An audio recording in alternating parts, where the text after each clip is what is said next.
What's up, guys? That's right, we finally got the new bike, and this is the new beast, KTM 1390 Superduke R. This is the EVO model. Pretty sure you can't get the regular R in the United States, so this is what we got, which is fine by me. They're saying that the regular model is better for track, but this is the ultimate street beast right here, the EVO model. So this is all new for 2024. New styling. I think it looks freaking sweet.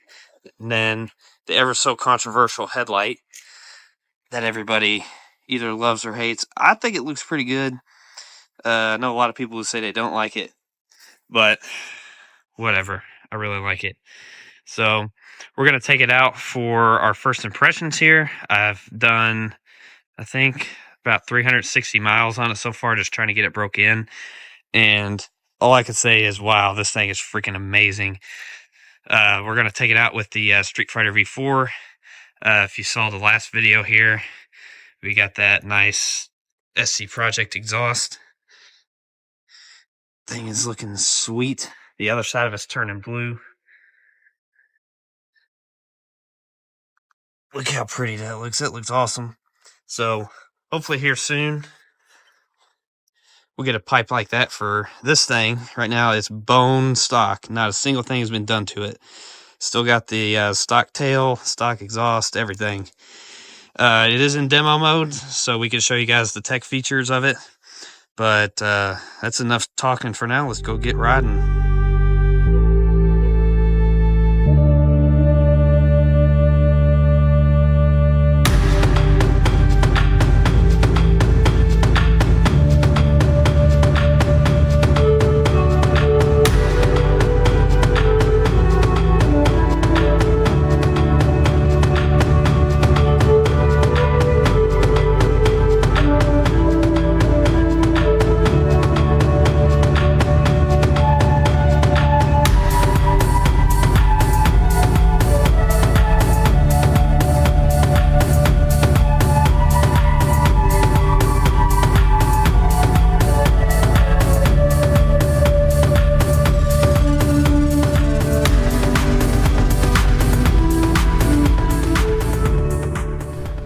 Alright guys, getting on the 1390, this guy back here, move it out of the way a little bit.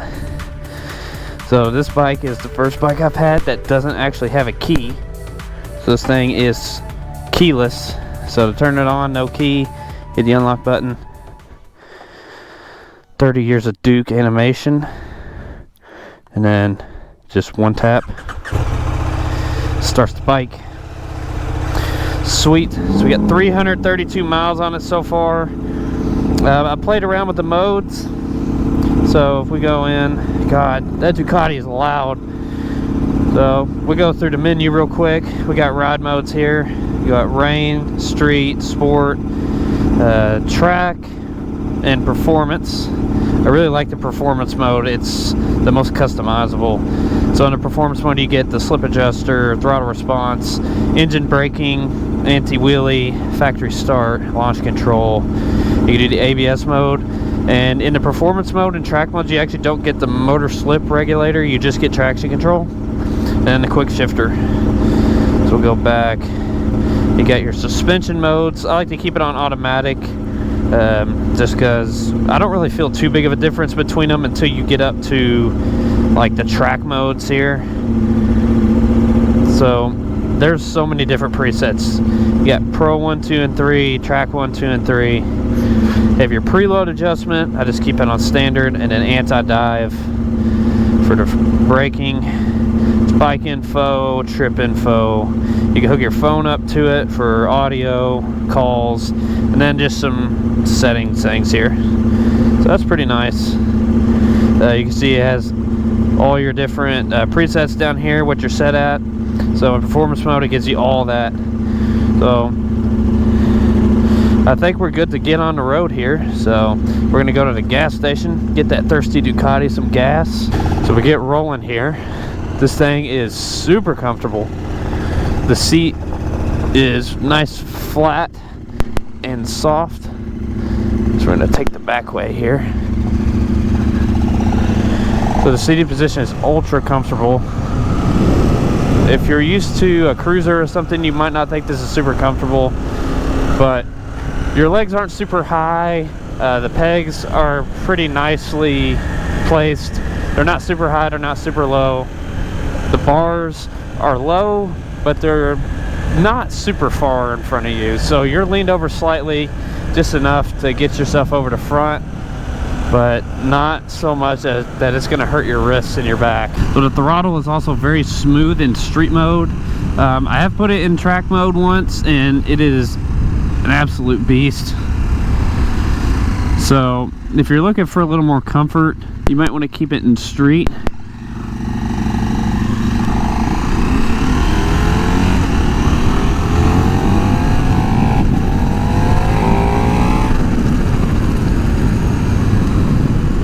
This thing's a rocket. It's got a ton of power. Pretty comfortable. I've ridden it for probably the longest I've ridden it for so far is about an hour at a time, and it is pretty comfortable. I feel like I could ride it all day if I wanted to. I never really got super uncomfortable on it, and honestly, no complaints about the comfort. I really think they nailed the body position on this thing. Talk a little bit about power delivery here. So this thing is updated for the Gen 4 model here to 1390. So it's gone up to 1350 cc's. So a little bit of a bump in power from the previous gen. And we also now have the camshaft technology. So I think at 5700 RPMs, it switches the cam profile to give you more top end power. So that's pretty cool. And the power is ultra smooth.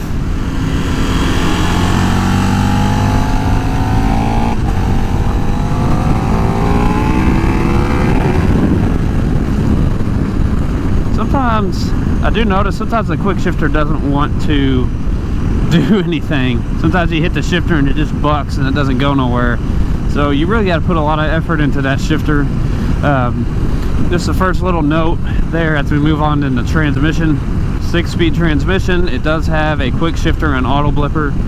The auto blipper is very nice. The quick shifter is very nice, but under heavy loads, it seems like the quick shifter can be a little finicky if you're not very precise about really pushing up on it when you're trying to shift. Other than that, my only complaint about the transmission, it's not really the transmission's fault. It's really KTM's fault. You do have to pay extra for the tech pack to use the quick shifter after the demo mode is over. So once the demo mode is over, after 930 or 940 miles, you have to pay an extra, I think it's $1,000 to get the tech pack. So that includes the quick shifter, and that includes the motor slip control, the track modes, the anti-wheelie. It's pretty much every single piece of electronics that makes this bike amazing. You have to pay extra for. So you do still get the electronic suspension. You don't get any of the auto modes. You get the standard preload settings and stuff like that, and the standard ride modes. You don't get any of the track modes.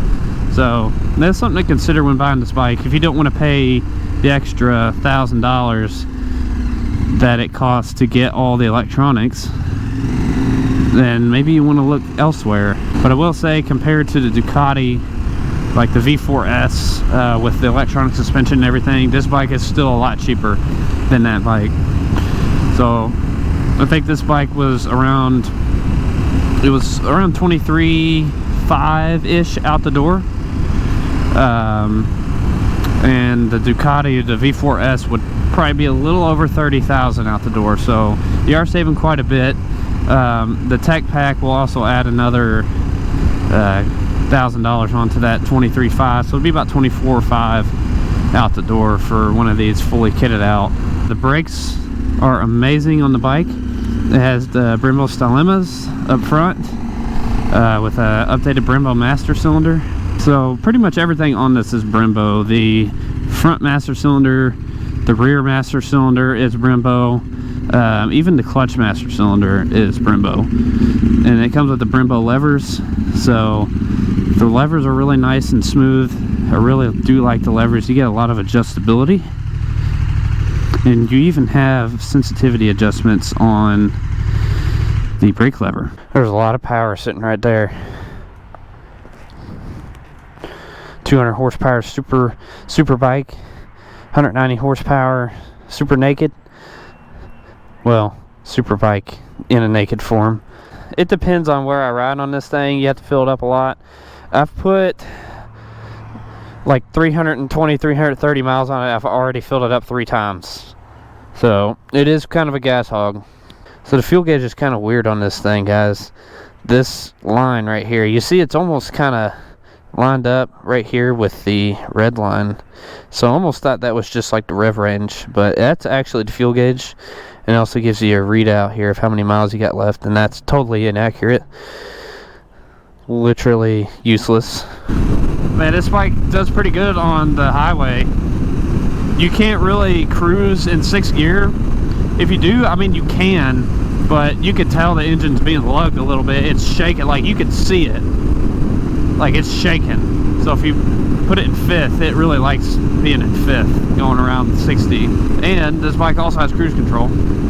So we'll turn the cruise on. And now we're just going. Yeah, I do notice that it will like slow down and then it'll start cruising.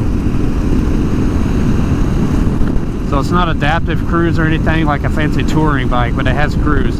And this cruise also goes away whenever you get out of demo mode, so you got to buy a tech pack for that.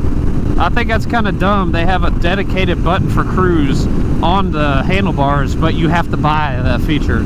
So if you didn't buy the tech pack, you literally just have a useless button on your handlebars. But yeah, in street mode, the throttle is just super relaxed and super easy. It feels like you're just riding a big MT-07 or something. And then when you really carry on the throttle, I mean, 5th gear, 4,000 RPMs.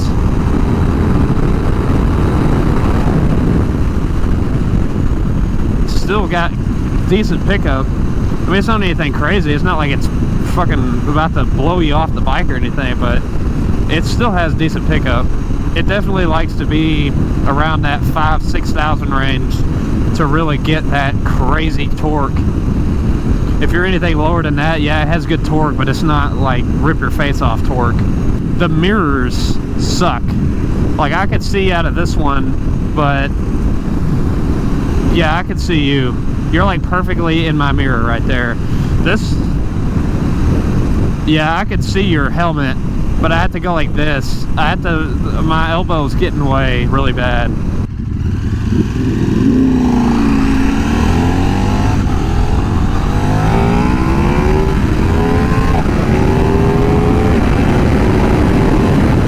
There's the wheelie. God! That's definitely the hardest I've wrung it out right there. And I just trusted the wheelie control, and man, yeah, it went up quite a bit, but it hovered. Every time you would shift, it would come back into a wheelie. God, this thing, you gotta hold on to this thing. The anti-wheelie, I have it on low. I have it one step above the highest wheelie control. So it'll let you do a little bit of a wheelie. Now it goes all the way up to very high, so I don't think we're ready for that yet. But one day we'll get it in dank nooner mode. So they were saying, like, if you really want to accelerate, you want to put it anywhere from low to medium, because it'll let it power out of the wheelie instead of cutting the power real bad. And then just cruising through the city, it just does it like it's nothing. It's so much easier to cruise this bike than the ZX6 was, because that thing, it did not want to go slow whatsoever. This thing does not care how you ride it. It will ride slow, it'll ride fast. It does whatever you want it to do. It's like the perfect all-rounder. And we will even downshift to 2nd and see if it gets jerky, and it literally does not. It's so utterly smooth. All right, come to a stop. This thing is really tall though. Like, if I put both my feet down, just my toes barely touch. but 1 foot, not too bad. Yeah, it's definitely not a city bike by any means, but it can do it. Let's see if we can get a little rowdy in the turns on this thing.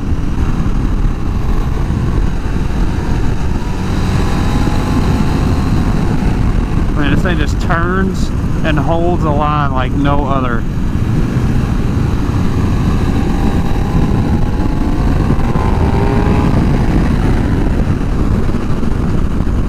Yeah, you catch up to traffic pretty quick on these bikes.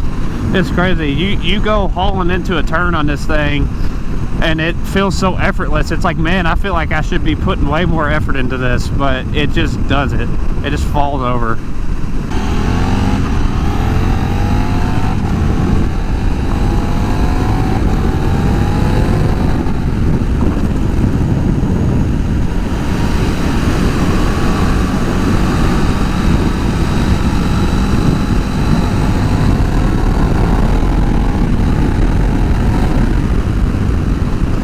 I hear that Ducati screaming back there, and I don't think I've been over 6,000 RPM on this thing.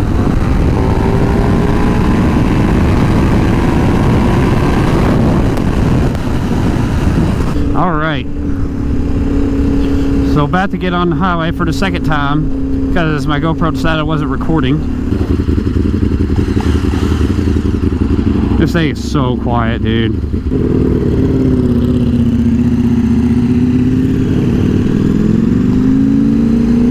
I wonder if this Brodozer is gonna fly. Racing the Brodozer.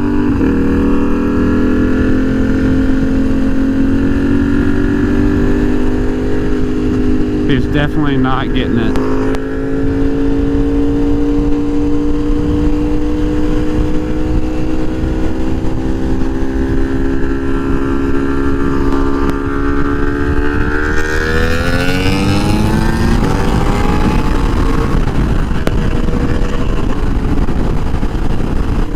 I'll say it's nice to have a bike that can finally keep up with that thing. It's not as fast as that thing for sure, but it's pretty quick. And you got to think, you have a stage 2 flash and a full exhaust on that thing too. So I think it's probably making like 220 horsepower, 230 horsepower. And this thing's still full Euro 5 and has all the emissions and stuff. So. And nobody has got really any tuning options for it yet. The only tune you can get is the Akrapovic map. Well, I guess on the highway it's not too bad. It's just really windy. I feel like I'm riding a supermoto going about 60 miles an hour right now. Alright, hitting the pike. I have to remember I have this thing in sport throttle. That's a little bit more sensitive. Oh yeah, yeah, it feels good. I'm not going too crazy on it because I'm not comfortable on the bike yet, but got plenty of power out of those turns. Plenty of brakes.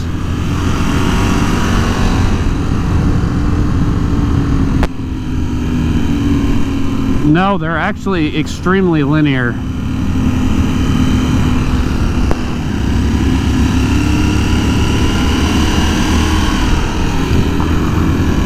And the bike just stands back up when you tell it to. Yeah, the brakes are not very touchy at all, actually. I have them on the middle setting, which is yeah, it has like 3 different sensitivity settings on it for the lever. Ugh. And it feels pretty good.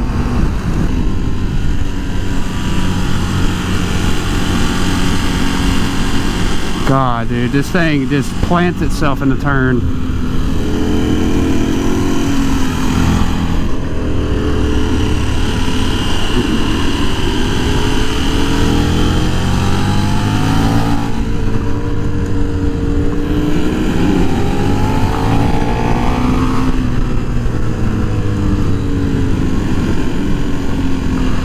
Yeah, you're a little more comfortable on your bike than I am.